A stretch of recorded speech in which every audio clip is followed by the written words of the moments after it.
Les choses se passent rarement mal quand ça se passe bien. Je dis un truc trivial là, hein, mais c'est la même chose quand tu choisis un investisseur.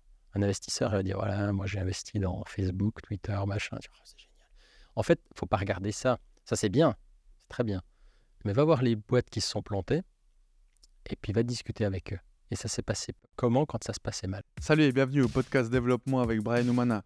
Pourquoi ce podcast? Pour apprendre, être inspiré et partager tout ça avec toi.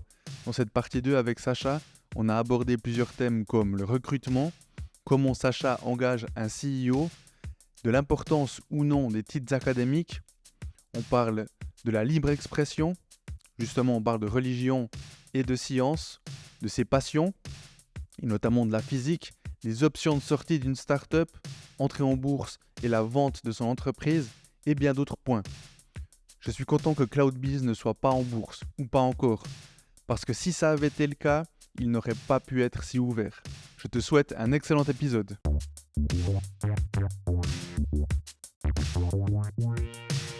Je suis persuadé que si tu viens d'une bonne école, ton premier job va être plus facile dans une boîte plus traditionnelle. C'est-à-dire que tu vas pouvoir, si tu vas aller bosser chez JP Morgan ou autre, ça va être plus facile de trouver, si tu as fait un MBA, si tu as fait ce genre de choses. Après coup, dans la carrière, ça se dilue assez rapidement, beaucoup plus rapidement qu'avant. Je pense qu'avant, c'était une sorte de aura qui pouvait te suivre à un moment. Moi, j'ai aucune idée de d'où les gens que je côtoie ont fait leurs études, s'ils ont fait des études, s'ils ont fait des MBA ou pas. C'est pas du... Soit ça a été un outil pour eux, et tant mieux, ils en sortent quelque chose. Mais si c'est pas le cas, ça n'a aucun intérêt. Mais par exemple, ton ou votre comité opérationnel, Ouais, est-ce que ce ne sont pas quand même des personnes qui ont un bagage académique assez... probablement. Je n'ai aucune idée. Ah, ouais, vraiment? Ouais. Ok. Ouais, j'ai jamais regardé en fait. Moi, quand j'engage quelqu'un, ce qui m'intéresse, c'est ce qu'ils font, ce qu'ils ont fait.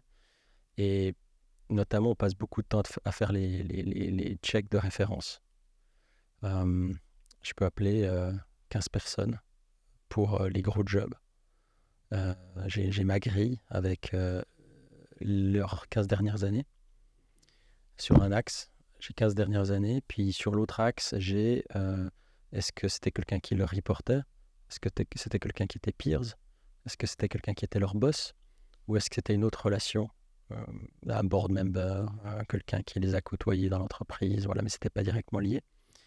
Et puis, je vais essayer de cribler ça, alors en favorisant un peu ce qui est récent. Et puis après, si il y a des points d'ombre, en allant voir plus dans le passé, si c'est un truc qui est vraiment dans l'ADN de la personne ou c'est un accident. Et voilà, puis tu cherches vraiment les problèmes. Puis tu cherches. Alors tu sais que tout le monde a des problèmes, tout le monde s'est planté, tout le monde a eu une réflexion malheureuse. Voilà, c'est pas un problème. Mais tu vas essayer de comprendre si ça fait partie, si c'est plus que ça en fait, et si ça va être limitant pour le job que tu as en tête. Mais c'est vraiment c'est des dizaines de pages de notes, c'est du vrai travail. Et quand tu le fais pas, ben, tu te dis j'aurais dû le faire. Ouais, j'imagine. Mais et cette partie RH, donc, toi, tu l'as fait encore ou c'est... Justement, ça va dépendre, c'est plus pour des gros jobs, des grosses fonctions? Les execs, Ok. ouais. Alors je m'occupe pas de tous, mais ceux que je suis... Alors avant, j'étais impliqué dans tous les embauches d'execs. En tant que CEO? CEO, exact. Maintenant je suis à le CEO de remplacement, j'ai fait ça. Mhm. J'ai fait ça récemment pour le responsable marketing, qu'on vient d'embaucher, le CMO. Donc voilà, je le fais de manière plus tactique quand on me demande de le faire, si on me dit est-ce que tu veux le faire, ou voilà, où je ressens le besoin. Mais ça, c'est super important. Et je pense que plus la société grandit, plus c'est important. Je pense que si tu as une boîte de 6 personnes, tu n'as peut-être pas besoin de faire autant de calls. De nouveau, côté tribal, tu le sais plus facilement. Tu vois ce qu'ils ont fait peut-être localement, et ainsi de suite.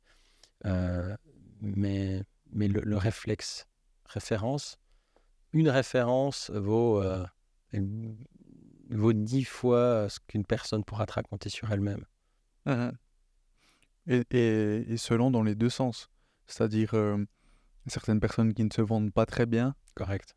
et d'autres qui se vendent très bien mais qui ne devraient peut-être pas le faire. Exactement. Ouais. Ouais. Je crois que là, on est en pleine partie 2. J'ai dû Oui, alors annoncer à partir de... l'enregistrement, donc je trouve intéressant en plus ce que tu dis. C'est pour ça, c'est un truc que j'ai commencé à faire depuis pas si longtemps que ça. Dès qu'on s'asseye, je presse sur Ah oui, oui, oui. l'enregistrement. Et là, tout tourne. De cette façon, parce que ça arrive, surtout au début, où je ne lançais pas. Et en fait, je trouvais hyper intéressant ce que la personne me disait. Mais tu sais, Après, tu devrais même pas arrêter. T'as vu cette histoire du type qui a avoué le meurtre de sa femme quand il était aux chiottes en train de pisser? non. Googlez-le, c'est assez drôle. Un type, je crois que c'est sa femme qui l'avait tué. Et il n'a jamais été condamné. Puis un jour, une émission de télé faisait un documentaire là-dessus. Puis ils vont l'interviewer chez lui, il accepte. Donc il est tout câblé avec le lavalier, le truc, machin. Et puis il dit non, pas du tout, rendez-vous compte. Et à un moment, il va pisser, puis il se parle à lui-même. Et il dit, c'est con, ils croient qu'ils vont pouvoir me choper. En tout cas, il avoue son meurtre. Et ils s'en rendent pas compte en plus, les techniciens qui font le reportage. C'est, je crois, plusieurs mois après, ils réécoutent le truc. Ils Et entendent. puis en scannant au travers du truc, au début, tu sais ce que tu veux quand tu fais le montage Bien sûr, principal. Tu dis, bien alors sûr. là, il est parti, séance 2, séance 3 et tout. Ouais. Et puis, c'est que plus tard, en allant au travers de la bande, qu'ils trouvent que le type avoue son meurtre. Je crois qu'il est, il est au trou maintenant. Mais donc, Ah ouais, voilà. ok. Petite histoire, je vais rien avouer. Ouais. En plus, il y a un câble, donc Oui, zéro risque. effectivement. Euh, ouais, mais donc voilà, c'est pour ça que j'enregistre dès que je m'asseye. C'est vrai que je pourrais en fait laisser. Après, étant donné que là, j'ai changé les batteries des deux caméras, je préfère tout réteindre une fois Ouais. pour justement l'édition. T'as oublié de clapper d'ailleurs. Ouais, j'ai pas clapé, mais bon, je pense que. Tu veux qu'on clappe? Non, c'est bon. C'est Ok. bon. CEO, comment t'engages Un ton CEO? CEO? Ouais. Bah, la même chose qu'un autre, mais tu fais encore plus gaffe. Euh, alors, j'hésite parce qu'on en a eu deux. Donc, voilà, on parlait de transparence. Il y a des choses qui sont plus faciles à dire que d'autres, qu'on peut dire ou pas. Euh, et mais force est de constater que je pense que le premier CEO, c'était pas la réussite. Ah ouais, ok. Donc, Ouais. et dès que ça va faire 3 ans que tu n'as plus CEO, Mhm. donc depuis ces 3 ans, Mais il y a eu un intervalle de 4 mois où je suis redevenu CEO. ok. Et Parce qu'il y avait eu un. il s'est passé des choses. Ok. Il s'est passé des choses. Non, mais voilà, c'est la vie. Et ça décrit rien de la personnalité de la personne qui était avant. Quelqu'un de très bien, et ainsi de suite. Donc, c'est des fois beaucoup plus... faut pas voir toujours des grosses histoires Non, dans ce genre de truc. Tu vois, c'est c'est clair. des fois très, très simple, très Ouais. basique. Euh, mais voilà, est-ce que ça aurait pu être... La question, c'est pas pourquoi ça s'est mal passé. Pour moi, la question, c'est plutôt comment est-ce qu'on peut améliorer le processus? Comment est-ce que je peux éviter de faire la même erreur 4 fois, 5 fois, 6 fois? Si je peux la faire une fois, c'est pas mal. Donc je pense que... Alors, c'était un contexte différent, c'était Covid, plein Covid. Engager ton CEO sans le rencontrer une fois physiquement, sans que personne le rencontre physiquement, voilà, ça amène à un processus qui est inhabituel. Donc, voilà, ce que je viens de décrire avec les références à fond, bien rencontrer la personne, passer du temps aussi sur d'autres sujets. Ça permet aussi de qualifier comment ça va se passer plus tard. Les choses se passent rarement mal quand ça se passe bien. Je dis un truc trivial là, hein, mais c'est la même chose quand tu choisis un investisseur. Un investisseur, il va dire, voilà, moi j'ai investi dans Facebook, Twitter, machin. Tu vois, c'est génial. En fait, il ne faut pas regarder ça. Ça, c'est bien, c'est très bien. Mais va voir les boîtes qui se sont plantées, et puis va discuter avec eux. Et ça s'est passé comment quand ça se passait mal? Parce qu'il y a quand même, quand tu fais une boîte, 19 chances sur 20 que ça se plante. Donc, va plutôt voir ce qui risque de se passer. Parce que si ça se passe bien, je vais te dire, tu t'en fous un peu de savoir qui est ton investisseur. Je suis un peu radical. Mhm. C'est pas tout à fait vrai parce que je pense que les investisseurs sont très importants. Il y en a qui m'ont vraiment soutenu toutes ces années de manière, notamment David Scott qui est vraiment qui a beaucoup passé, qui passe encore énormément de temps sur CloudBees, qui est très smart et qui analyse les choses très bien. qui ne compte pas ses heures. Mais ce n'est pas le cas de tous les investisseurs. Et du coup, ce qui est intéressant, c'est justement de voir quand ça ne se passe pas bien. Qu'est-ce qu'ils ont fait? Comment ça s'est passé? Moi, j'ai rencontré des boîtes en Suisse qui, quand ça se passait mal, ils doublaient la fréquence des board meetings. Après, ils la quadruplaient. J'ai rencontré des entrepreneurs qui avaient un board meeting chaque semaine, qui devaient préparer et fournir des documents qui leur prenaient 1 ou 2 jours de préparation. Mais la boîte allait mal. C'était évident que ça allait mal se passer.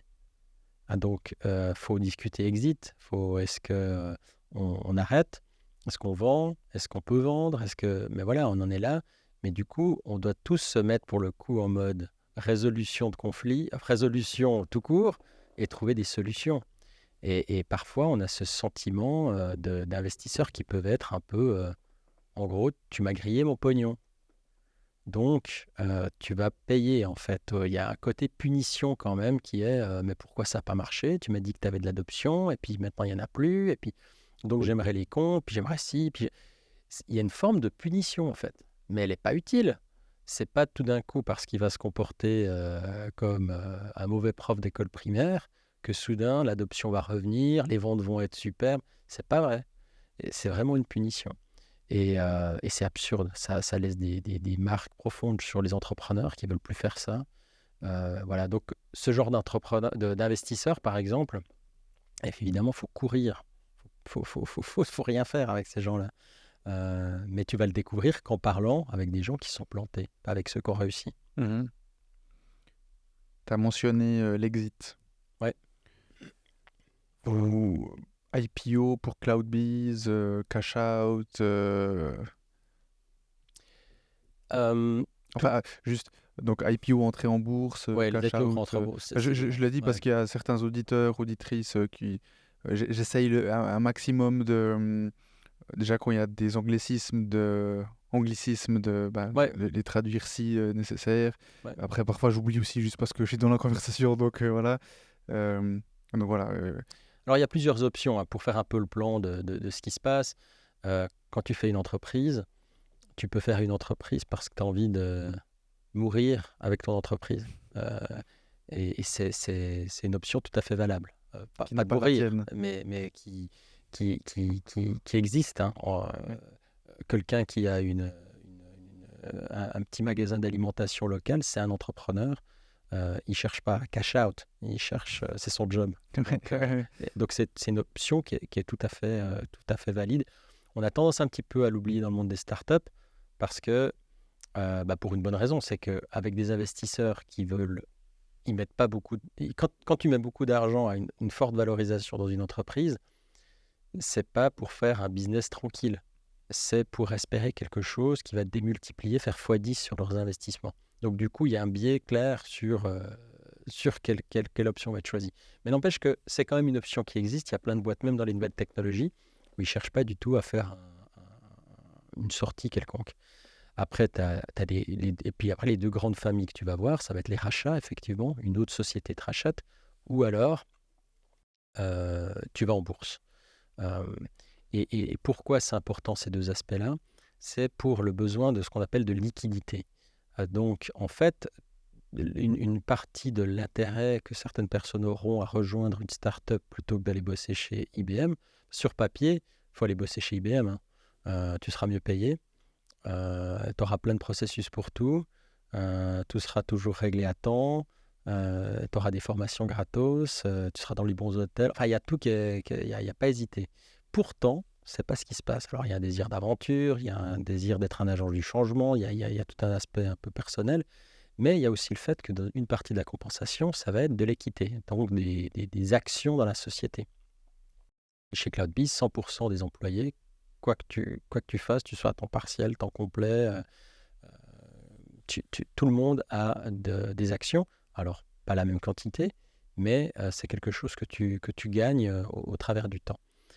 Donc du coup, ces actions, si tu as juste des actions comme je te donne des points, bravo, tu as fait la vaisselle, tu gagnes 3 points. C'est pas très utile. Il faut qu'à un moment, tu puisses le convertir en cash. Donc, soit tu vas en bourse, la société va en bourse et du coup, tu peux vendre ces actions en bourse. Soit tu te fais racheter par une société et du coup, la société va également racheter toutes tes actions Donc, c'est là où il y a ce cash out, c'est le moment où tu reçois de l'argent qui n'est pas un salaire, mais qui est finalement un gain capitalistique. Euh, Aujourd'hui, tu as trois grandes catégories d'exit possibles. Pour une start-up, tu as aller en bourse. Ça, c'est réservé à un petit nombre. Ensuite, il y a les rachats. Puis dans les rachats, tu as deux grandes catégories de rachats. Tu vas avoir des rachats qu'on dit stratégiques. C'est par exemple Red Hat qui rachète JBoss, parce que pour eux, c'est cohérent d'un point de vue de leur portfolio de produits, leur stratégie produit. Donc, ils veulent amplifier ça. Et puis, tu as des rachats qui sont des sponsors économiques, comme ils disent pudiquement. Donc ça, c'est aussi tout à fait valable. Un sponsor économique, c'est ce qu'on appelle par exemple des fonds de private equity. Donc c'est des fonds qui sont équipés de centaines de milliards parfois et qui vont déployer des stratégies dans des domaines en particulier. Donc par exemple, dans le domaine du logiciel, ils pourraient dire, voilà, on va essayer de créer un pôle fort dans le développement logiciel. Donc on va acheter sur 5 ans une dizaine de sociétés qui sont complémentaires et on va créer un portfolio. Et après, soit on garde ce portfolio et on essaie de créer des liens, soit on les fusionne puis on crée une sorte de mastodon un peu synthétique, virtuel, à partir de ces sociétés. Donc c'est de l'ingénierie financière. Alors c'était moins visible dans le monde de la tech auparavant. On se souvient tous de ces gros rachats de VMware se faire racheter par Broadcom, Red Hat se faire racheter par IBM, c'est tout du stratégique. Et on voit un petit peu moins le reste, c'est moins visible, c'est moins parlant, parce qu'on est moins sur le grand échiquier de la stratégie IT. Pourtant, aujourd'hui, je ne sais plus quels sont les chiffres, mais en gros, les 3/4 des acquisitions qui ont eu lieu cette année, c'était des acquisitions de sponsors économiques, c'est-à-dire du private equity. Il y a très peu de rachats de boîtes stratégiques parce que les sociétés aujourd'hui sont plutôt sur la défensive, ne savent pas ce qui va se passer avec les taux d'intérêt, l'inflation et autres. Donc, il y a une sorte de défense qui se crée et puis on garde le cash. Alors que les fonds de private equity, c'est l'inverse. On leur a donné 100 milliards et puis ils sont acycliques. Ils savent que leur stratégie va se passer sur 10 ans, sur 20 ans. Donc eux, si l'économie ne va pas bien, ça signifie qu'en fait, les objets vont être meilleur marché à racheter. Donc c'est le bon moment d'aller faire son shopping. Donc c'est pour ça qu'on observe ces diverses phases. Alors là, j'ai passé beaucoup de temps à ne pas te répondre. Et donc la réponse pour CloudBees, ou pour moi personnellement, fondamentalement, ça m'est un peu égal. Ce qu'il faut, c'est pas le faire pour l'exit. Il faut le faire, tu peux le faire et être motivé par l'exit, mais tu peux pas le faire que pour l'exit. Alors je pense que si tu es psychopathe, c'est possible, mais si tu n'es pas psychopathe, c'est très dur de le faire que pour l'exit, parce que ton quotidien va être pendant des années autre chose que l'exit, ça va être des problèmes. En fait, tu gagnerais plus d'argent et tu aurais une vie plus facile en allant bosser pour une grande boîte. Évident. Donc, si tu le fais pendant tout ce temps pour éventuellement, peut-être qu'un jour, ça se passe différemment, c'est pas un choix stratégique super. Donc, évite d'être focalisé là-dessus. Après, ça n'empêche pas de vouloir que ça se passe très bien au moment de l'exit. Personnellement, je vois que beaucoup de gens aiment l'idée d'être en bourse puis d'aller sonner la cloche. Moi, c'est pas du tout un truc qui m'excite, pour la simple et bonne raison que j'ai vu ce que c'est de travailler dans une boîte publique, de gérer une boîte publique, et c'est l'enfer en fait. On est constamment observé sur tout. Dès que l'action monte ou descend, il y a une réaction directe dans le système. Alors on peut se dire que ça peut être positif parce que les gens ils comprennent en fait le message qui est clair, comment le marché les perçoit. Mais en fait, c'est pas si objectif que ça. Des fois, ça baisse pour des raisons complètement ésotériques. Donc, je trouve que c'est pas sain en fait. Il y a le tempo des boîtes publiques est pas sain du tout. D'ailleurs, il y a des essais de faire des bourses où les timings sont beaucoup plus larges pour remettre à l'honneur les investissements plus long terme que beaucoup de boîtes publiques ne peuvent plus se permettre d'avoir. Donc ça m'excite pas forcément. Après, les deux autres formes de rachat, évidemment, on a toujours envie que ça se passe bien pour les employés, pour les collègues, pour les produits après, pour que ça puisse continuer et autres. Mais à partir du moment où on vend, il faut faire le deuil en fait. Il faut être prêt à commencer un nouveau chapitre. Et puis ce chapitre peut être très différent, avec une culture très différente, avec un massacre des produits qui aura peut-être lieu parce que c'est ce qu'il faut pour la destination et parce qu'il faut recréer quelque chose. Voilà, donc on a tous des espoirs, mais il faut être conscient qu'à partir du moment où on signe sur la ligne à pointillés, on fait partie d'un autre chapitre, et si on n'aime pas, on part. Mais faire le drame et la diva dans le nouveau monde, c'est inapproprié. Mhm.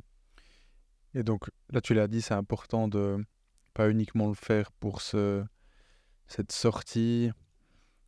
Tu l'avais déjà dit aussi dans un autre podcast ou article où tu dis que cette vie dans les startups ou dans l'entrepreneuriat, c'est un marathon, hein, c'est pas un sprint. Et effectivement, moi, je trouve que c'est tellement important de le rappeler parce qu'il y a des personnes qui, qui sont motivées uniquement par le résultat final et qui arrivent à leur fin. Euh, mais il y a combien d'exemples ensuite on entend que oui, il y a eu tout ça, enfin, ou disons, ils sont arrivés à un endroit, à la destination, mais ensuite, quoi? Mhm. Tu vois, j'étais malheureux pendant le processus, j'arrive à l'objectif final, mais quelle est la suite? Et je trouve que c'est important, c'est pour ça que j'apprécie quand tu dis ça, parce que finalement, si on te regarde, on regarde ton, ton CV, ton parcours. Donc tu vois, il y a eu quand même l'acquisition de Red Hat, enfin plutôt JBoss qui se fait racheter par Red Hat. Ensuite Cloudbees, avec ses hauts, ses bas, mais aujourd'hui Licorne suisse de Châteloise, Mhm. donc qui est valorisé à plus d'1 milliard. Mhm. Plus de 600 personnes, comme tu l'as dit dans la partie 1, c'est quoi, 3 continents, plus de 15 pays. On est à 24 Ah pays, je ouais, crois. voilà, plus de 24 pays. Donc il y a toute cette partie de succès qu'on voit au premier abord. Et parfois on oublie, tu vois, tous les sacrifices que tu as dû faire. Comme je dis, les hauts, les bas, tu l'as dit aussi, et c'est pas tout le temps du plaisir. Mhm.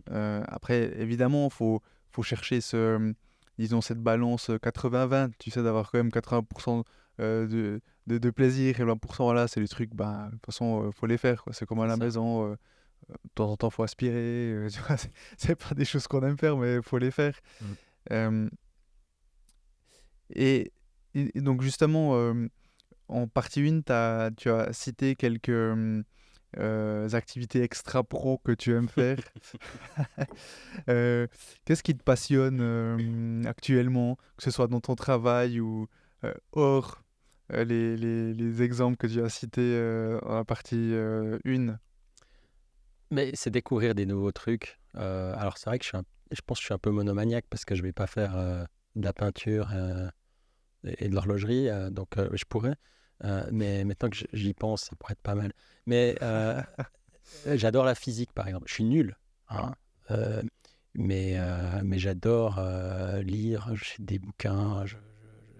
J'adore tourner là-dedans. J'adore. Donc on a bien compris, c'est la physique, pas le physique, hein. Je suis pas. Vous n'allez pas me voir soulever de la fonte trop souvent, mais ça vous aviez compris.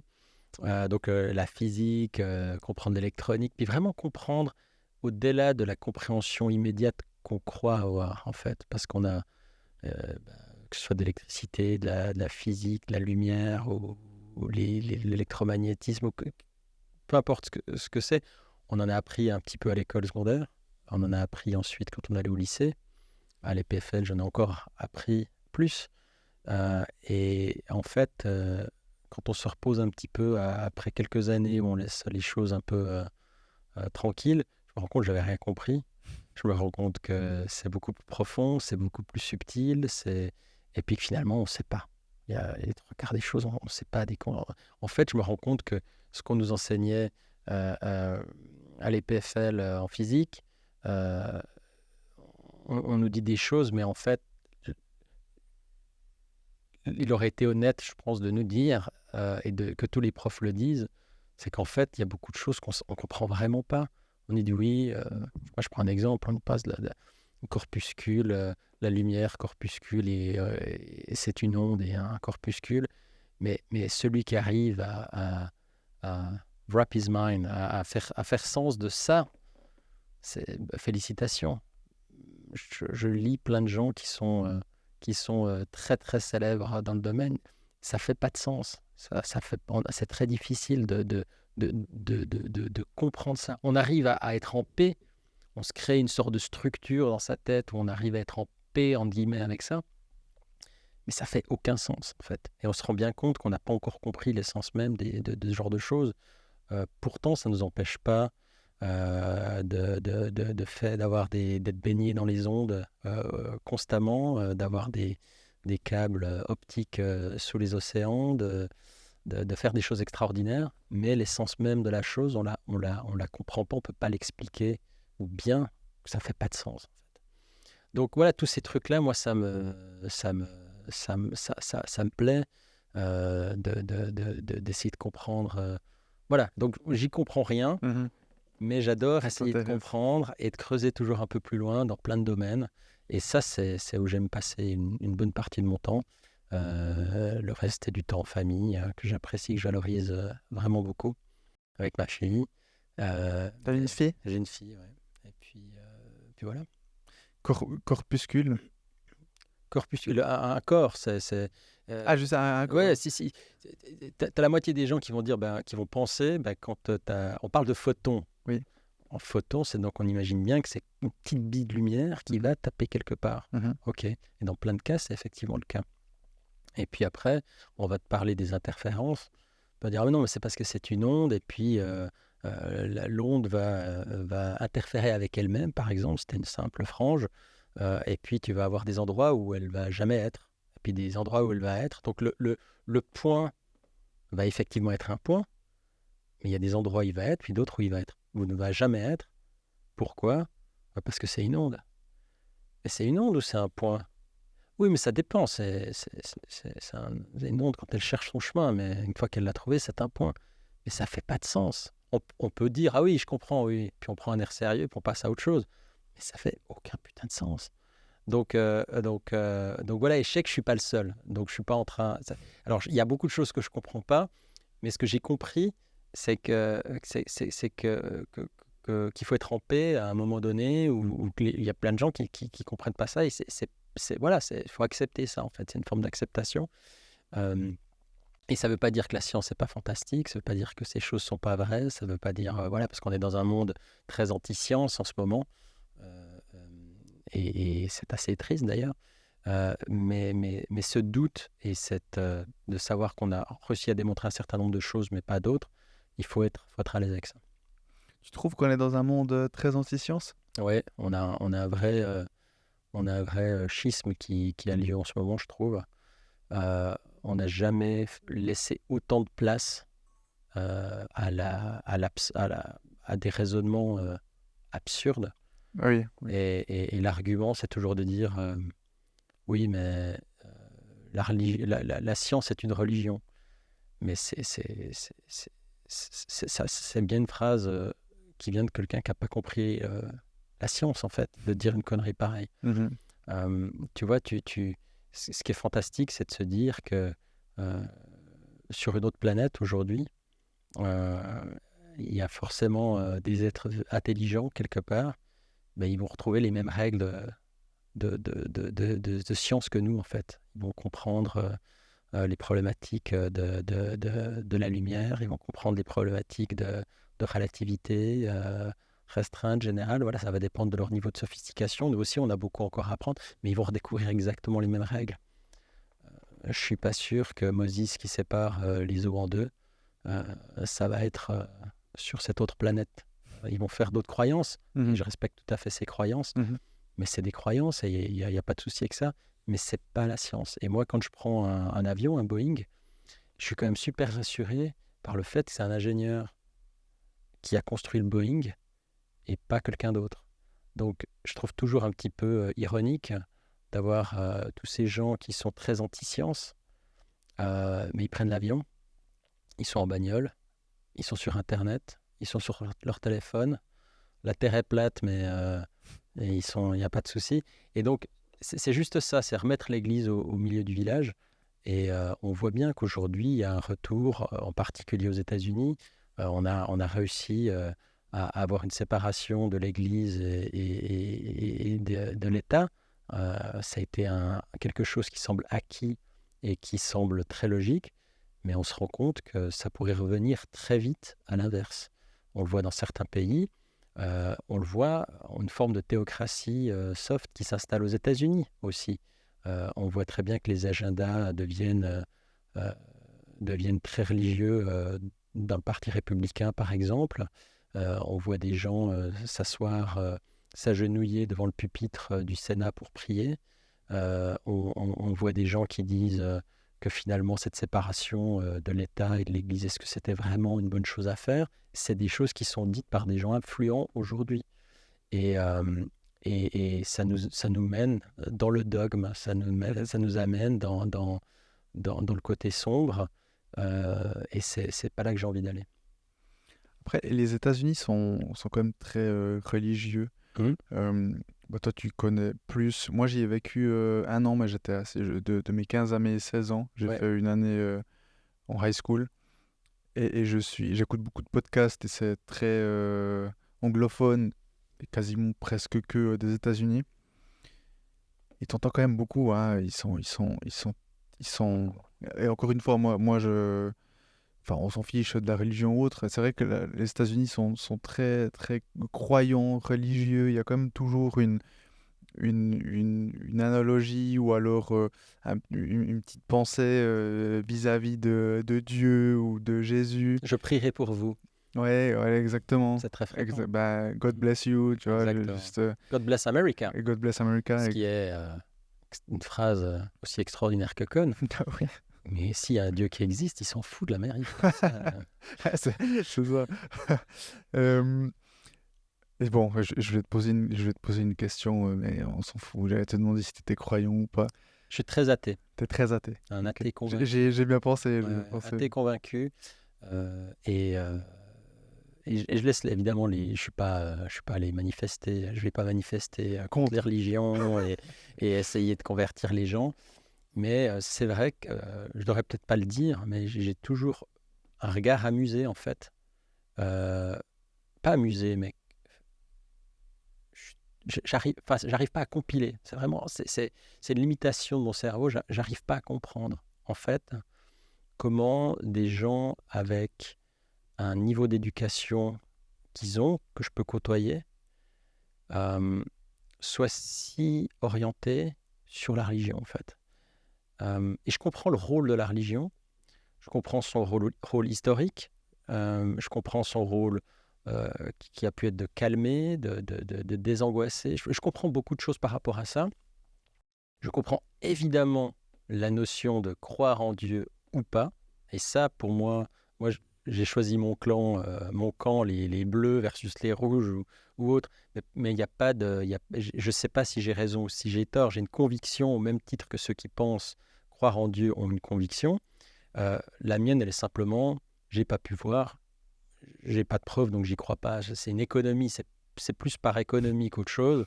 On peut me vendre un concept de Dieu, comme on pourrait me vendre un concept de barbe à papa. Peu importe, je préfère pas croire parce que pourquoi croire à ça? Mhm. Mais j'ai pas de preuves. Donc pour moi, il y a les deux camps ont raison ou les deux camps ont tort. Peu importe. C'est tout ce qui s'ensuit Mhm. qui me rend plus sceptique. Mhm. C'est la religion, c'est l'Église, c'est tout ce qui, c'est toutes les intérêts autour de ça. Et ça me met plutôt mal à l'aise. Et de nouveau, je ne veux pas dénigrer de manière générique des églises ou des gens, parce qu'en réalité, les églises, c'est souvent des leaders. En particulier, on peut faire beaucoup de bien, on peut pacifier, on peut protéger, on peut faire beaucoup de choses. Donc il y a eu des phénomènes dans l'histoire qui sont vraiment très positifs. Mais l'un dans l'autre, quand je parle d'une incompréhension, c'est beaucoup plus basique que ça. C'est quand je vois quelqu'un qui est smart, éduqué, cette personne croit en Dieu et ça, de nouveau, ça me lève aucune interrogation. Par contre, quand je vois cette personne me raconter des choses qui sont liées directement à certains écrits, de la Bible et me dit, ouais, tu vois, à cause de ça, ça. Moi, je compile pas. Je compile pas, en fait. C'est comme s'il me parlait en vieil albanais. J'arrive pas à comprendre. Tout simplement parce que, voilà, c'est quoi la Bible? C'est une collection d'écrits dont la plupart, la grande majorité est écrite alors que Jésus n'était plus vivant. Qui est donc qui sont des récits, voilà. Quelqu'un a décidé, ou des quelqu'un ont décidé d'en prendre certains, d'en rejeter d'autres, voilà, de faire la compilation été-hiver 238. Et puis voilà, c'est la Bible. Et puis maintenant, au garde à vous. Et maintenant, on lit, puis on se dit, oui, alors ce mot peut avoir 3 significations très différentes. Et puis on va avoir des grandes séparations, des grandes batailles par rapport à ça. Et quand je remets tout ça dans le contexte, alors je comprends encore moins que la physique. Voilà, c'est aussi simple que ça. Donc de nouveau, j'en parle aujourd'hui. Je regrette presque d'en parler. On peut garder ça quand même. On peut garder, Parce que en fait, mais j'ai pas envie que ce soit perçu comme je j'essaye de comprends. convaincre des gens. Ouais. C'est que tu veux savoir comment je fonctionne, je te dis comment je fonctionne, Ouais. mais je veux surtout pas dire que c'est la bonne ou la mauvaise façon. Je veux pas envoyer un message négatif sur les religions ou sur quoi que ce soit. Parce que tu sais que là, on pourra te couper juste là toute la partie où Exactement. tu craches sur la religion. Et puis, Non, en plus, je sais crache pas là-dessus. C'est Non, mais vraiment, je t'embête. je Je comprends t'embête. pas je comprends pas le processus, en fait. Je comprends pas le processus. Ouais, Et je comprends. ça me bloque, en Je te fait. comprends. Je te comprends. Ah, t'es d'accord avec moi? Moi, C'est honteux ce que tu dis. Alors moi, je suis croyant. Mm. Je t'ai dit, je suis colombien. J'aurais dû te poser plus de questions avant de... Non, parce que je suis croyant parce qu'il y a trop d'interrogations. Alors peut-être je connais pas suffisamment toute la science ou la science aussi pour certaines réponses. Par contre, je ne suis pas... Alors je suis catholique, j'ai été baptisé. Je suis colombien, c'est quand même un pays catholique. Ouais. Mais c'est la culture, ça. Voilà, c'est la C'est comme culture. beaucoup de juifs sont juifs, Voilà, exact. mais ils vivent une culture C'est juive, ça. ils vont pas... voilà. Exactement. Mais donc, je suis catholique de culture. Mais par contre, je me suis marié il n'y a pas très longtemps. On n'a pas fait, on n'est pas allé à l'église. Parce que je ne crois pas en l'église. Ouais. Tu as dit que la religion avait fait beaucoup de bien dans l'histoire. Ils ont aussi fait beaucoup de mal C'est dans ça. l'histoire. Donc moi, tu vois, je me pose certaines questions aussi par rapport à la... Enfin, je me les pose plus, juste je crois pas en la religion, mais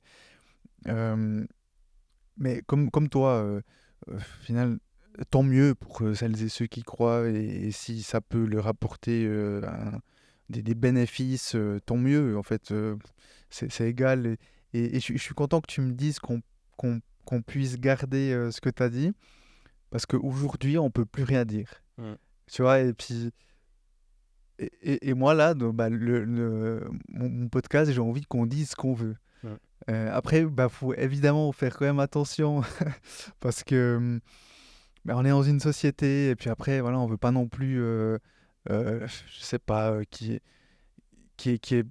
justement, qu'on isole certaines parties, parce que c'est ce qui est fait aujourd'hui, où tu vois, tu as une personne qui veut du mal à CloudBees ou à Sacha, et donc il va juste prendre cette partie-là et dire, ah mais vous voyez, il est méchant, il est si, mais donc ça me fait plaisir que tu le dises, et puis que tu acceptes. Après, entre nous, il y a 2 personnes qui nous regardent, hein, donc... C'est ça, dont Dieu.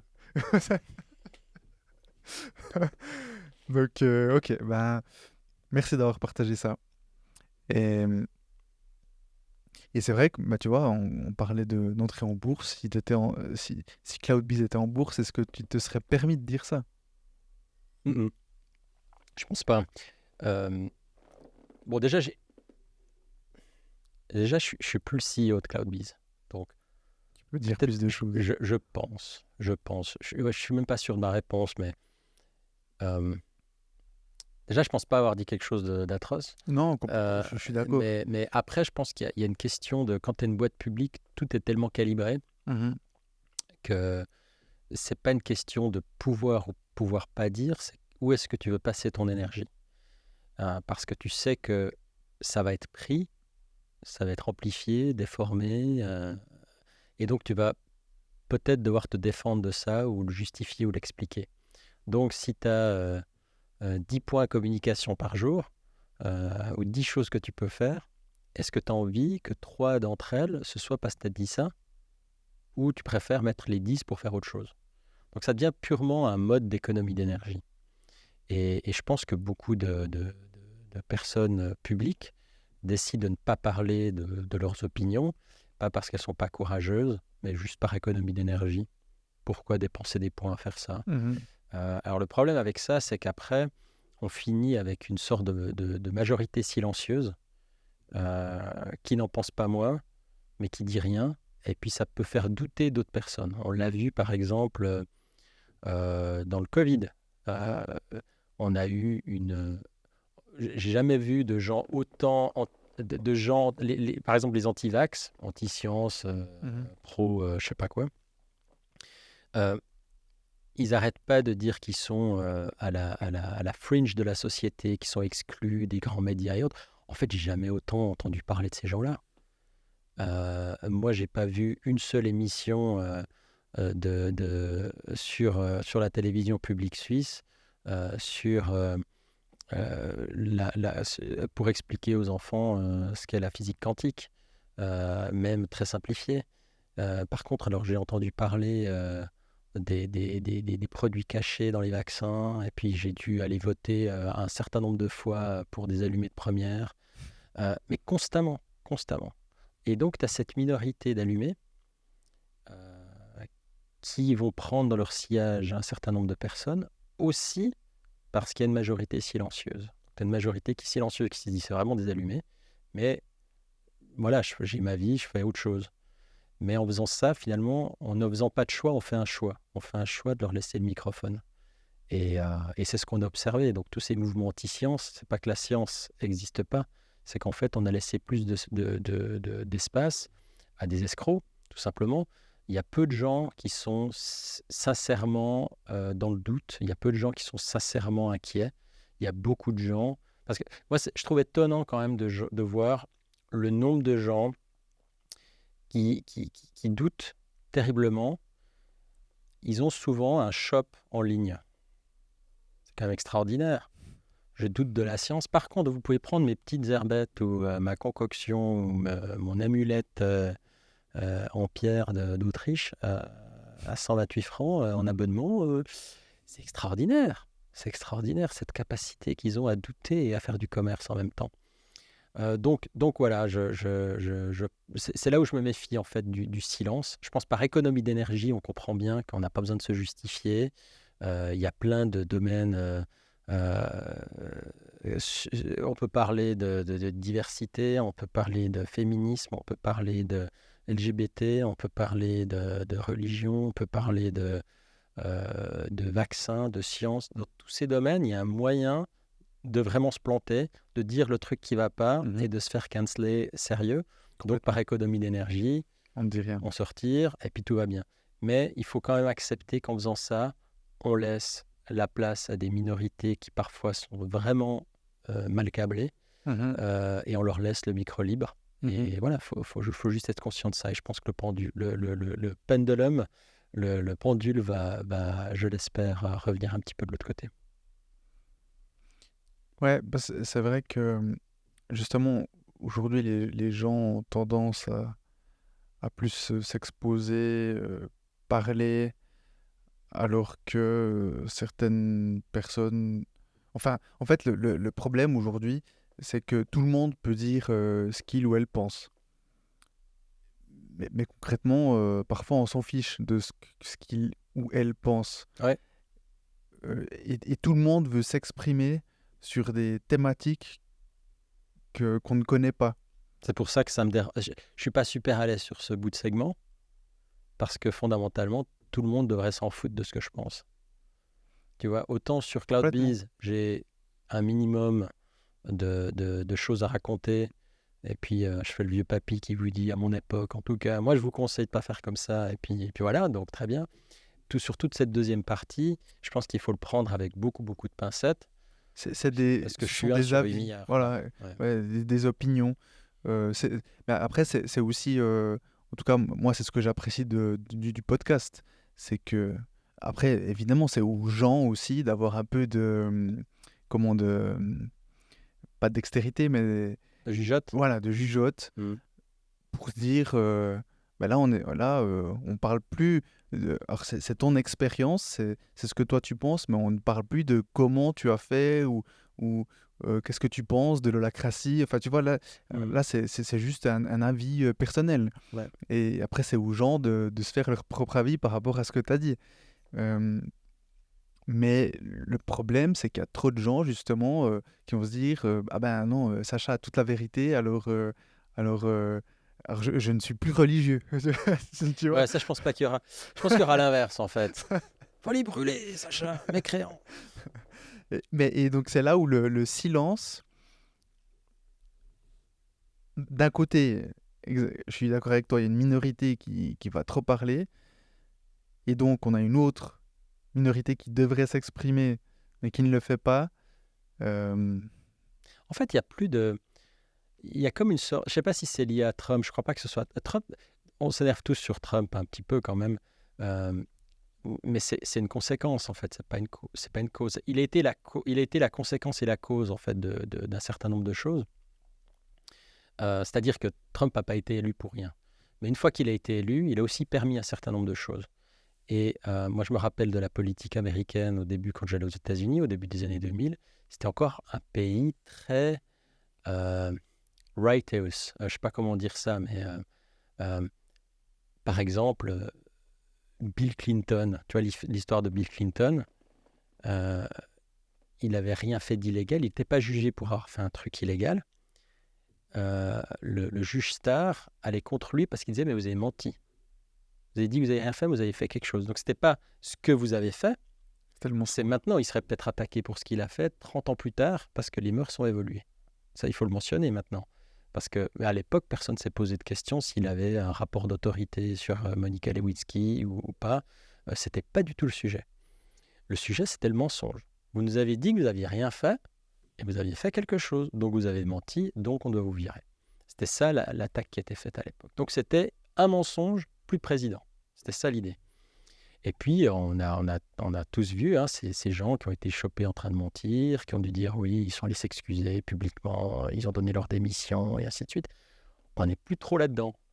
Maintenant, un politicien qui est câblé comme ça, parce que c'est drôle, c'est très injuste. Il y a ceux qu'on va toujours quand même virer, mais ceux qui sont très extrêmes, plus ils disent des trucs ou plus ils font des trucs qui sont à la limite ou hors limite, plus ils vont dire oui, mais vous voyez, ça prouve bien que je suis anti-système. Je suis contre le système. Donc du coup, ça renforce même la mission qu'ils ont. Et ce que Trump a permis d'amplifier finalement, c'est cette idée que croire en des trucs ou parler de trucs complètement débiles, c'était non seulement une option, ça peut être valorisé. Quand on voit les articles sur QAnon avant l'élection de Trump, il n'y en avait pas beaucoup, mais il y en avait certains, c'est ces groupes de discussion qui s'imaginent que JFK n'est pas mort, voilà, qu'il y a des pédophiles derrière des magasins de pizza à New York. Enfin, il y a des histoires complètement absurdes. Au début, c'était mignon triste. C'est-à-dire que, oh ben dis donc, ils sont vraiment pas, ça va pas fort pour ces gens-là. Et tout d'un coup, on se retrouve avec des communautés QAnon gigantesques. On en trouve en Europe, on en trouve en Suisse. C'est quoi le rapport entre QAnon et le Valais? Ah non, mais tu vois, et ils exportent complètement ça. Et donc, ça a permis quand même à beaucoup de gens qui racontent des conneries et de plus avoir honte, en fait. Mhm. Avant, quand tu savais pas, tu connaissais pas un sujet, tu te taisais. C'est ça. Et maintenant, tu en fais, t'exagères et puis t'en fais un sujet, puis après, t'as le shop en ligne, si jamais tu veux acheter les amulettes qui vont avec. Ouais. Tu vois? Ouais. Et ça a libéré, en fait, cette parole de personnes qui n'ont non seulement rien à dire, mais en plus ne peuvent avoir aucune compétence et peuvent dire des grosses conneries. Et le problème, c'est qu'on voit les victimes, quoi. Alors avant, c'était les sectes. Chéri, Salvan, il y en a toujours eu. Maintenant, c'est ça. Mais du coup, je pense pas qu'il faut baisser. Il faut pas leur laisser le champ libre. Je pense qu'il faut communiquer. même si c'est une opération à risque, parce qu'ils ont que ça à foutre toute la journée, hein. Donc, s'ils veulent venir après toi et essayer de montrer que tu es un méchant, eux, c'est ce qu'ils adorent faire. Donc, c'est un petit peu, je crois qu'il y a une expression qui dit c'est comme se battre avec un cochon. Je ne sais plus l'expression, tu la trouveras, mais c'est comme se battre avec un cochon. Ils adorent se rouler dans la boue. Ok. Tu vois, c'est ça en fait. C'est que toi, tu veux juste exprimer une opinion, puis en face, tu as des gens qui sont prêts à aller jusqu'au bout par rapport à ça.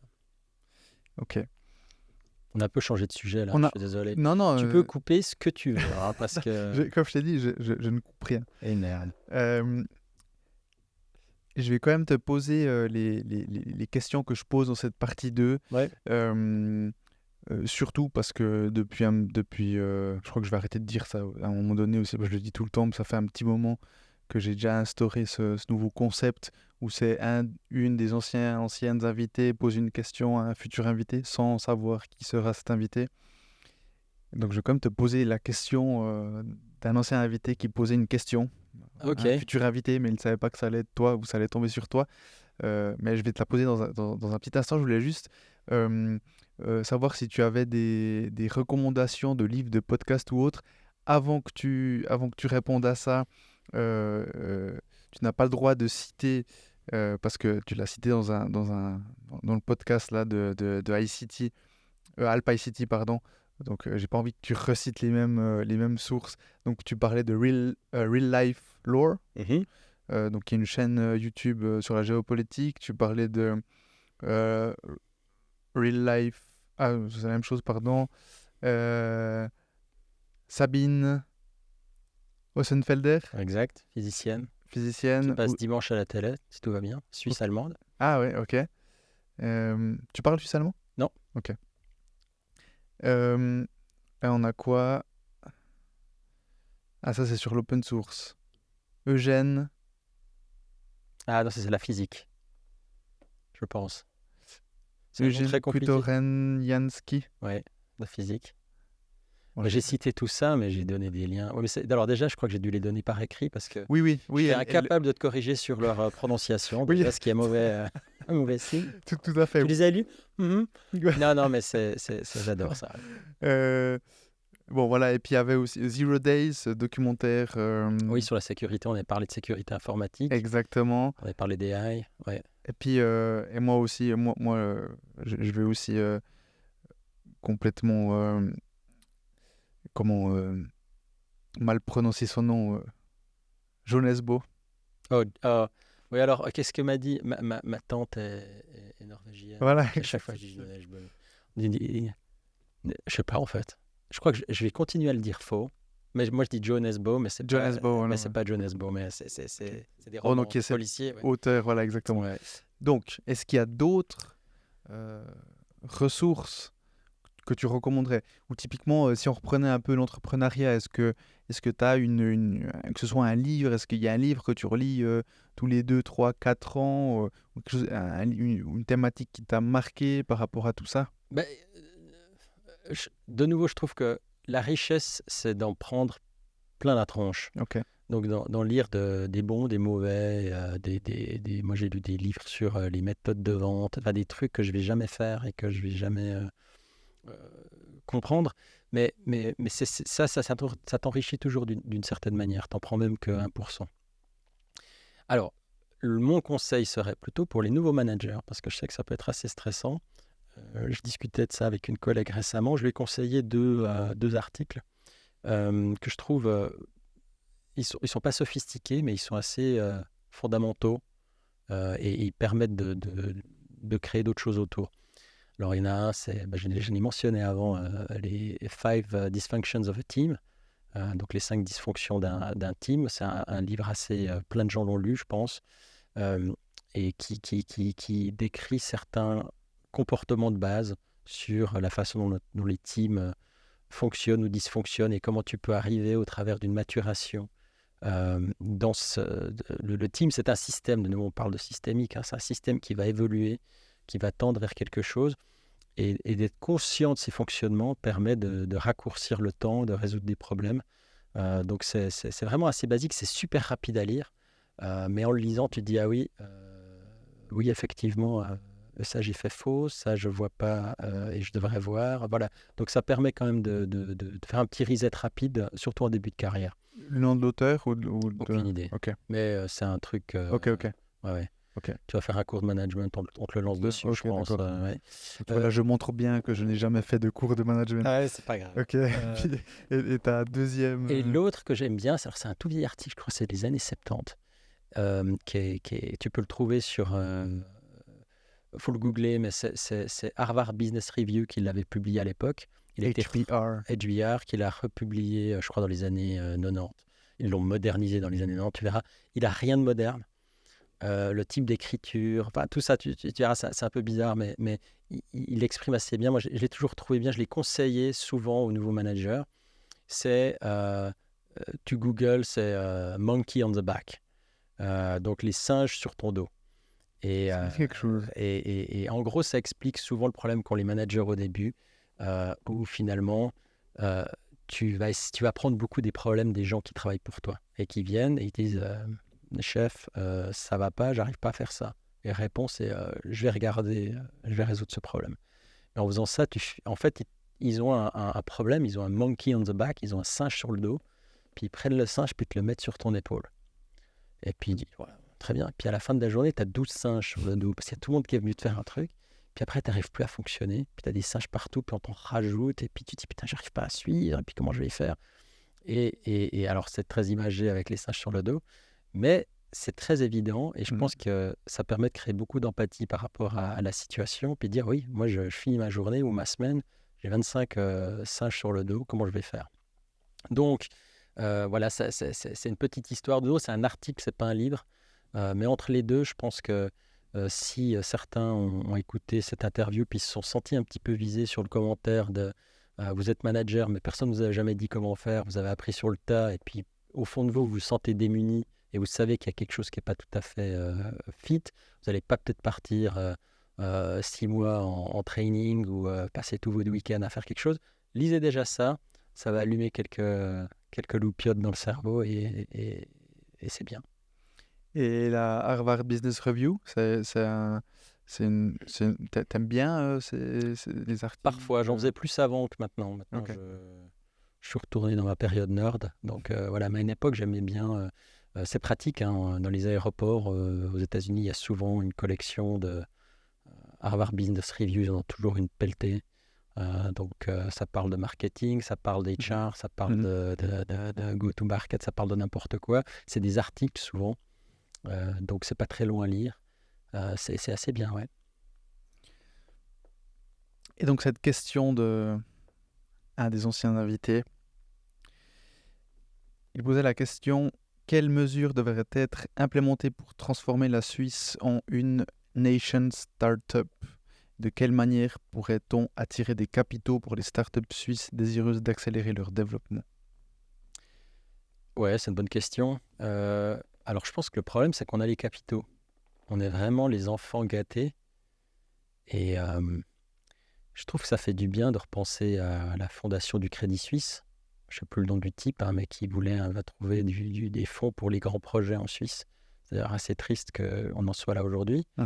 Ça me fait toujours étrange, moi, d'aller... je n'y vais pas toutes les 3 semaines, hein, mais je suis allé 2 ou 3 fois sur la Jungfrau. Prenez le train dans la Jungfrau, puis vous regardez les images, les photos d'époque. De se dire qu'il y a 100 ans, il y a plus de 100 ans, les types étaient à la pioche et aux explosifs, à se dire on va faire passer un train là-dedans et on va faire du tourisme comme ça. Enfin, de nos jours, on ferait pas ça comme ça, mais de se dire qu'à l'époque, il faut voir les photos, hein. C'est pique-nique là-haut avec la femme qui amène à manger, les types qui sont rôtis au soleil avec des pioches qui tapent pour faire un tunnel pour un train. Ce genre de projet, ça n'existe plus vraiment aujourd'hui. Alors, il y en a certains qui sont intéressants. Il y a par exemple ce réseau souterrain pour les transporteurs de biens qui existe, qui était, c'est des investissements privés. Alors, on verra s'il a lieu ou pas, mais ça a l'air d'être plutôt bien parti. Ça, c'est des phénomènes ambitieux. Le problème, c'est qu'on a le pognon en Suisse. On a non seulement le pognon, mais on a une monnaie qui est tellement utilisée dans le monde qu'on pourrait en faire quelque chose. Et ce qui manque, c'est cette ambition de vouloir faire changer les choses. Et la Suisse d'avant-guerre était une Suisse pauvre. Elle a bénéficié d'un certain nombre de décisions, mais aussi d'investissements courageux, les chemins de fer et autres, qui a permis d'être où on en est. Et aujourd'hui, on a l'impression qu'il y a un petit peu on se repose un peu sur nos lauriers et il n'y a plus ces investissements massifs. Ce n'est pas des investissements sur 3 ans, c'est des investissements en 30 et 50 ans. On voit le Hutchberg, ce genre de projet, c'est ce genre d'investissement dont on parle. Et si on regarde aujourd'hui en Suisse, on a plein de pognon. Depuis 2010, l'après 2008, on a eu des taux d'intérêt qui n'ont eu cesse de tomber pour finir être négatifs pendant quoi? Pendant, j'imagine, une décennie. J'ai jamais compris pourquoi on n'a pas, en tant que pays, décidé de lever des centaines de milliards à ce prix-là. C'est-à-dire qu'on se ferait payer, hein. Parce que comme la monnaie suisse était utilisée par les autres pays pour leur propre mix de monnaie, hein, personne n'avait de sûreté. On a l'impression que tout allait se cracher. Donc le franc suisse a été une monnaie refuge. On l'a vu sur le taux de change qui a augmenté.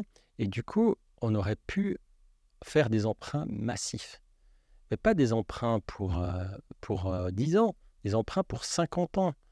Et ils auraient été soit positifs, soit en tout cas très peu chers. Pensons à des projets comme Suisse Métro, pensons à des projets peut-être encore plus ambitieux, mais il n'y a eu personne pour être le porte-parole de ces projets. Et moi j'entends parfois de certains partis politiques qui sont déçus parce qu'ils n'ont pas les résultats qu'ils veulent. Mais si on prend par exemple la droite économique suisse, moi je ne les ai pas entendus les 15 dernières années sur des projets ambitieux. Et je pense que ça se retrouve dans les élections. Donc l'hiver, quand ça ne se passe pas très bien au niveau de l'écologie, ben, ils ont plutôt tendance à grimper. Après, si ça manque de concret, si ça reste du dogme, ça descend aussi. Donc en fait, les gens veulent du factuel, ils veulent de l'ambitieux et ils veulent de l'action. Ils ne veulent pas juste des mots. Les mots, ça va un moment et après, ça retombe comme un soufflet. Et donc, je pense qu'aujourd'hui, on observe ça clairement en Suisse avec les partis qui devraient pousser ça, qui devraient être les porte-parole de cette ambition, de ces investissements sur 50 ans. On n'en entend pas parler. Les seuls sujets sur lesquels on s'engueule quand il s'agit d'économie, c'est on fait quoi du Crédit Suisse? Mais oui, on parle des échecs. Quand c'est trop tard, quand c'est fini, quand on a déjà fait toutes les erreurs. Mais pas avant. Donc moi, je suis très très sceptique par rapport aux idées qui ont été ou qui ne sont pas émises par la classe politique aujourd'hui. Et je ne suis pas en train de dire tous vendus, les politiciens ci, les politiciens ça. J'ai beaucoup d'empathie pour le métier de nos conseillers fédéraux, pour les politiciens qui souvent donnent leur semaine, leur soirée, leur week-end pour avoir des convictions. Je pense que c'est une minorité qui sont très critiquables, mais une très grande majorité font ça. Mais il manque ça. Et c'est tout. En gros, on a tous les composants pour la vie. On a de l'oxygène, on a du carbone, on a de la lumière, on a de la chaleur, on a tout pour faire la réaction de la vie. Mais on regarde ça passivement. C'est tout. Les fonds de pension suisses, mais le pognon qu'il y a. On a essayé de dire on va faire un incentive avec des réductions de taxes si jamais ils font des investissements plus pour les startups et autres. Mais il faudrait quelque chose, je pense, de plus fort, de plus ambitieux. Aux États-Unis, c'est déjà le cas. Les États-Unis, ils ne font pas de l'investissement parce qu'ils sont gentils.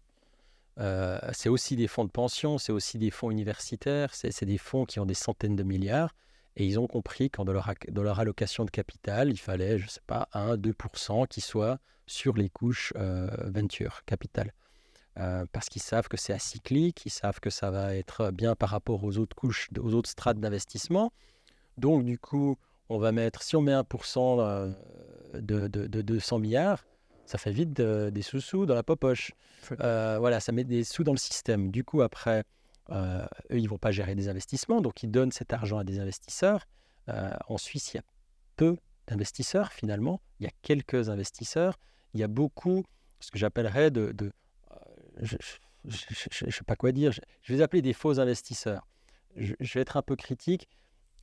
C'est un peu des vieux banquiers qui sont recyclés en VC. Mais au fond de leur trip, ils sont câblés pour être banquiers.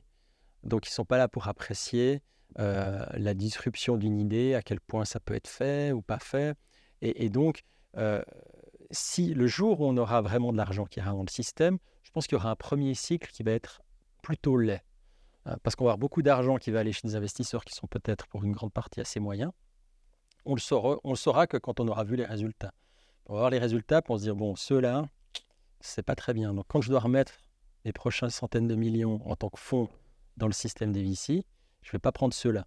Mais donc, ça prend du temps pour filtrer ces investisseurs, pour retrouver les bons investisseurs. Mais il faut qu'il se passe ça. Il y aura la même chose avec les entrepreneurs. Tout le monde a un boss. L'entrepreneur qui cherche du cash, il va voir les VC. Les VC, ils ont un patron. Ils lèvent de l'argent auprès de General Partners, qui sont des fonds. Ces fonds, c'est nous. Quand on regarde notre deuxième pilier puis qu'on voit que ça ne se passe pas très bien, on leur dit, mais comment vous avez investi notre pognon? Donc, tout est connecté, mais aujourd'hui, on a tout un pan qui ne fonctionne pas. Et là où c'est stupide, c'est que si on investissait ces milliards dans l'économie pour des startups, on ferait de l'innovation, on créerait de la valeur. Et même si 90% d'entre elles peut-être se planteraient, c'est pas grave. Parce qu'on en a toujours une petite centaine. Un fonds de roulement d'une centaine ou 200 ou 500 sociétés qui tournent, ça fait fonctionner l'économie, ça consomme. Cet argent est utilisé pour faire des choses, pour payer des salaires, payer des taxes, pour consommer du train, consommer des biens et ainsi de suite. Donc, c'est tout un pan de l'économie qui pourrait exister en Suisse, qui existe à moitié ou à un quart, qui est assez faible par rapport à ce qu'on a. Et donc ça, c'est parce que en termes de mesures, il n'y a pas assez de risques, il n'y a pas assez de prise de risque, et parce que certaines politiques ne mettent pas cela en avant. Personne ne défend cette ambition. On parle de Crédit Suisse, on parle d'UBS. On ne parle pas de projets sur 50 ans, on ne parle pas des startups. Et les partis politiques qui sont censés être les porte-parole de ça, on a l'impression qu'ils sont plus des vieux banquiers que des jeunes entrepreneurs. Voilà, c'est la situation dans laquelle on se trouve. Je ne me plains pas en tant que tel, parce que rien n'interdirait de faire de la politique, rien n'interdirait à d'autres de faire de la politique, c'est un marché ouvert, tout le monde peut se présenter, mais force est de constater qu'aujourd'hui, les partis historiques en présence sont bien où ils n'ont pas forcément une volonté de se remettre en cause. En tout cas, ce n'est pas visible si c'est le cas. Tu peux juste remettre ton micro un peu plus proche. Oui. Voilà. Merci. Donc, tu as cité les VCs donc, pour Venture Capitalist. Donc, c'est capital risque, justement, ces investisseurs gros, investisseurs généralement, tout le temps. Il y a différentes strates, il y a différents types. En gros, ils vont recevoir de l'argent et ils doivent choisir les sociétés qui pensent avoir le plus de chances de réussir. C'est leur job, c'est de traduire ça. Ils s'appellent VC. Il y a plein de noms selon les strates, donc on ne va pas rentrer là-dedans. Mais en gros, c'est le venture capital. Et ce qui est unique à cette couche, c'est que ce n'est pas le banquier chez qui vous allez chercher une hypothèque ou demander un petit emprunt. Parce que un banquier à qui vous demandez 10 000 balles, il va s'assurer que vous avez 10 000 balles en biens qu'il pourra vendre si ça se passe mal. En gros, le risque, c'est zéro. Alors, c'est jamais zéro, mais c'est quand même ça. C'est ce qu'on voit avec les leasing. Leasing pour une bagnole, il y a la bagnole qu'on peut vendre, voilà, ainsi de suite. Dans le domaine des ventures capitalistes, c'est des gens qui vont s'ils mettent 1 million sur la table pour une société, ils partent du principe qu'il y a de fortes chances qu'ils perdent leur million complètement. Donc là, c'est pas l'entrepreneur va vendre sa maison. Et donc, sur 10 investissements, il sait qu'il y en a 7 qui vont se planter, 2 qui vont faire coup-ci, coup-ça, puis il y en a un qui va bien réussir. Et quand on prend la somme pondérée de tout ça, eh ben, ça réussit plutôt bien. Et c'est des longs cycles, ça se passe sur 5, 7, 10 ans. Donc, c'est complètement acyclique. Et donc, c'est un outil essentiel de toute économie. Ma dernière question, Sacha. Qu'est-ce que le succès pour toi ?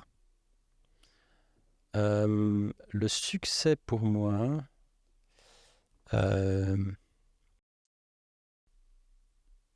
je sais pas, en fait.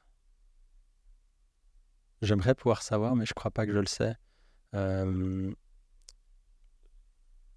ouais, je sais pas.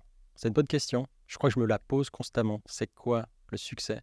C'est vrai, tu te poses cette question? Ouais, parce que le succès, c'est être fier de de ce qu'on a produit, je pense, de ce qu'on a créé. Ça peut être avec sa famille, ça peut être au travers de son job, ça peut être au travers d'un art, ça peut être beaucoup de choses. Mais c'est qu'est-ce qu'on a réussi à construire. Et je pense que c'est un mix de plusieurs choses. Pour l'instant, je pense que ça se passe plutôt pas mal pour moi. Je suis heureux avec ma famille. Je suis content de travailler avec les gens avec qui je travaille. Puis voilà. Mais je pense que c'est un mix de choses. Je sais, c'est pas une bonne réponse, mais voilà. La réponse évidente, c'est certains vont dire le succès, c'est d'avoir atteint tel job, ou c'est d'avoir financièrement atteint ça, mais ouais, de nouveau, je t'ai dit à un moment donné, tu sais, plus le temps avance, moi j'ai de conviction. Ça fait partie de ça, je pense. Je pense que sur ce sujet, c'est bien un domaine où j'ai pas de conviction. Mais tu sais, tu es le 35e invité dans cet épisode. Il n'y en a pas un ou pas une qui a dit c'est l'argent, ou c'est les finances. Et puis finalement, c'est comme ma première question, enfin une première question dans la partie 1, qui es-tu? Tu vois, il n'y a pas de bonne, mauvaise réponse. Et voilà, C'est vrai. chacun a son avis à propos de ça. Ce que moi je trouve intéressant dans cette question, c'est que justement le succès, on a l'impression généralement, en tout cas au premier abord, que c'est avoir atteint X ou Y situation ou avoir obtenu X ou Y millions francs, peu importe. Alors que, tu vois, tu es la 35e personne qui répond à cette question et qui ne cite pas ça. Ouais, c'est ça. Je pense que parce que tous les trucs attendus, c'est un peu le freak show. C'est le zoo, d'une certaine manière. C'est-à-dire que, évidemment, on va parler des trucs qui sont inhabituels. Les gros montants, la plus grosse distance, le plus gros. Évidemment, parce que c'est intriguant. Mais fondamentalement, ça ne fait pas le succès. Le succès, c'est quelque chose d'autre. Je pense qu'en réfléchissant un peu plus, pour moi, ce qui est le plus le synonyme de succès, c'est la transmission. Je pense que quand tu arrives à transmettre quelque chose à quelqu'un, euh, c'est là que se trouve le succès. Ça peut être, de nouveau, ça s'adapte. Ça peut être dans la famille, ça peut être professionnel, ça peut être des compétences techniques. Mais moi, c'est un truc qui me parle beaucoup. Et c'est un truc que j'aimerais faire après. Si j'avais un projet à faire après, ça serait dans la retransmission. C'est comment moi j'ai pu profiter de certaines facilités. J'ai eu de la chance. Voilà. Et ça m'a permis d'apprendre des choses, de voir des choses, de comprendre des choses. Si je peux transmettre ça pour que quelqu'un puisse aller plus vite ou s'éviter certaines errances ou autres, je pense qu'il y a du positif. Quand je parlais de méritocratie, on parlait de méritocratie au début, on est en plein dedans. Pour moi, si je pouvais amplifier ce mouvement de méritocratie dans un domaine que je connais bien, celui de l'informatique, c'est quelque chose qui me parlerait fortement. Donc pour moi, ça serait du succès, d'arriver à faire ça, à transformer ce que j'ai réussi à faire au travers de mon quotidien, mais à le transmettre à quelqu'un d'autre, à multiplier ça pour les autres, pour le bénéfice des autres et pas pour le mien. Je pense que ça serait ça mon succès.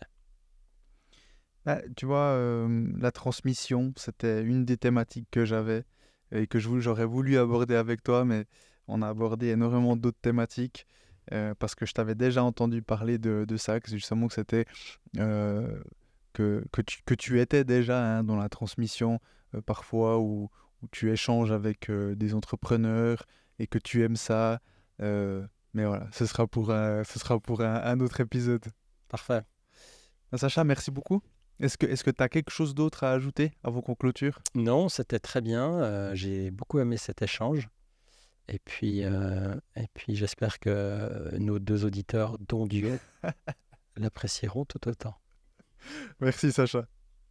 Merci. Ciao, Merci, ciao. Brian. Merci d'avoir écouté cet épisode et s'il t'a plu, pour m'aider à continuer, abonne-toi à Développement avec Brian Humana sur ta plateforme de podcast préférée et sur YouTube. et n'oublie pas de donner ton avis en le notant. Je te donne rendez-vous le dernier lundi de ce mois pour un nouvel épisode. Ciao ciao!